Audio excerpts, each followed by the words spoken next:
বিশিষ্ট বাঁশীবাদক দীপক শৰ্মালৈ জুবিন গাৰ্গ বঁটা অসম লাইভ 24 আগবঢ়ালে এই সন্মান। এই পদক্ষেপক আদৰণি জনাইছে সাংসদ অজিত কুমাৰ ভূঞায়ো। জুবিন গাৰ্গৰ নামত বঁটা প্ৰদান কৰাক লৈ প্ৰশংসা CMD নিপেন দাসৰ পদক্ষেপক শলাগ ল'লে সাংসদগৰাকীয়ে।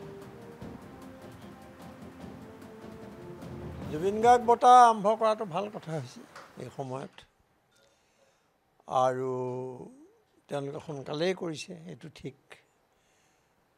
আৰু ভাল কথা হৈছে যে দীপক শৰ্মাৰ দৰে এগৰাকী বাঁহীবাদকক এই বঁটাৰ বাবে প্ৰথম বোধকৰোঁ নিৰ্বাচিত কৰা হৈছে। নিৰ্বাচিত কৰা হৈছে এজন উপযুক্ত প্ৰতিভাৱান শিল্পীক। কাৰণ আমি সকলোৱে জানো যে দীপক শৰ্মা এগৰাকী প্ৰখ্যাত বাঁহীবাদক। সৰ্বভাৰতত তেওঁৰ এটা পৰিচিতি আছে, আন্তৰ্জাতিকভাৱেও তেওঁৰ খ্যাতি আছে।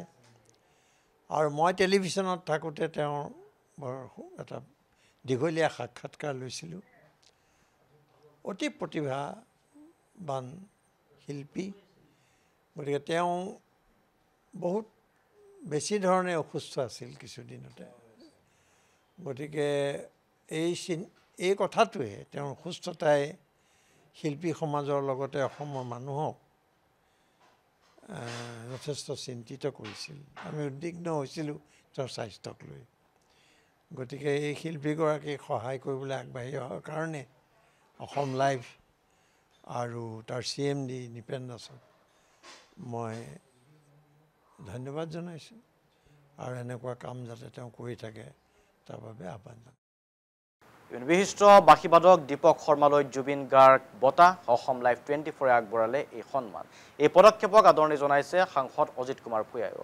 জুবিন গাৰ্গৰ নামত বঁটা প্ৰদান কৰাক লৈ প্ৰশংসা CMD নিপেন দাসৰ পদক্ষেপক শলাগ ল'লে সাংসদগৰাকীয়ে। জুবিন গাৰ্গ বঁটা আৰম্ভ কৰাটো ভাল কথা হৈছে এই সময়ত, আৰু তেওঁলোকে সোনকালেই কৰিছে, এইটো ঠিক। আৰু ভাল কথা হৈছে যে দীপক শৰ্মাৰ দৰে এগৰাকী বাঁহীবাদকক এই বঁটাৰ বাবে প্ৰথম বোধকৰোঁ নিৰ্বাচিত কৰা হৈছে। নিৰ্বাচিত কৰা হৈছে এজন উপযুক্ত প্ৰতিভাৱান শিল্পীক। কাৰণ আমি সকলোৱে জানো যে দীপক শৰ্মা এগৰাকী প্ৰখ্যাত বাঁহীবাদক। সৰ্বভাৰতত তেওঁৰ এটা পৰিচিতি আছে, আন্তৰ্জাতিকভাৱেও তেওঁৰ খ্যাতি আছে। আৰু মই টেলিভিশ্যনত থাকোঁতে তেওঁৰ বৰ এটা দীঘলীয়া সাক্ষাৎকাৰ লৈছিলোঁ। অতি প্ৰতিভাৱান শিল্পী, গতিকে তেওঁ বহুত বেছি ধৰণে অসুস্থ আছিল কিছুদিনতে। গতিকে এই কথাটোৱে তেওঁৰ অসুস্থতাই শিল্পী সমাজৰ লগতে অসমৰ মানুহক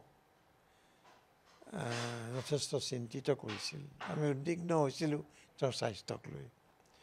গতিকে এই শিল্পীগৰাকীক সহায় কৰিবলৈ আগবাঢ়ি অহাৰ কাৰণে অসম লাইভ আৰু তাৰ CMD নিপেন দাসক মই ধন্যবাদ জনাইছোঁ, আৰু এনেকুৱা কাম যাতে তেওঁ কৰি থাকে তাৰ বাবে আহ্বান জনাইছোঁ।